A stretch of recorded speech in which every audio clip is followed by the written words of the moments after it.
mag-asawang Curly at Sarah. Dahil sinasabi niya, posible raw na yung ibang sasakyan na na-ibenta na nila noon, maaaring hindi pa doon nag-transfer yung pangalan sa bagong may-ari. Kaya na-account pa dito sa mag-asawang Diskaya. Handa nga rin daw nilang ipakita yung 16 pa, no, just to complete the 28 luxury cars sa Bureau of Customs. Pero kung magkakaroon din doon ng search warrant o utos sa korte dito. So, sige, Maricel. Doon sa 12, kasama yung huli.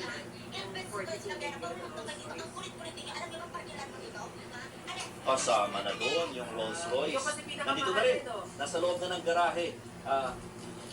Yun ang pinakamahal.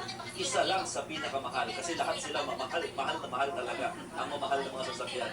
So habang chinecheck ng customs yung 12, so we expect na nakaparada lang yan dyan sa bahay ng mga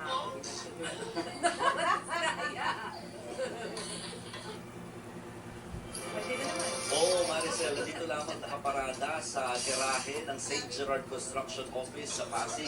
Itong St. Gerard Construction Office, just to give you a picture, no, yung 2 floors ito, parking area ng mga sasakyan. At dito talaga pinaparada yung mga luxury cars ng pamilya at ng kumpanya. At dito, para nga hindi na ito mailabas at magamit sa kalsada, kinurdunan at sinelyuhan na yan ng Bureau of Customs habang ginagawa nga nila yung kanilang pagsusuri. Bawal muna kasing gamitin ito hanggat hindi pa tapos ang investigasyon ng Bureau of Customs. Masaya naman daw ang Bureau of Customs na nakipagtulungan sa kanilang pamilya Diskaya at isinurrender itong 12 luxury cars para mas madali yung kanilang ginagawang verification process.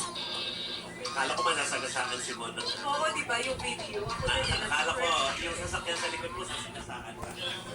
Pero anyway, Mon, ito para lang din malaman dahil puso kasi ngayon na talagang sa social media na sineshame yung mga anak ng mga contractors at saka ng mga kongresista at saka ng mga politiko. Alam ko na may panawagan dyan kanina sa press ko na tungkol sa mga anak ng mga discipline. Tama ba yung pinito? Tama ka dyan, Jovi. Yes, oo, Jovi. Actually, nakikiusap yung abogado,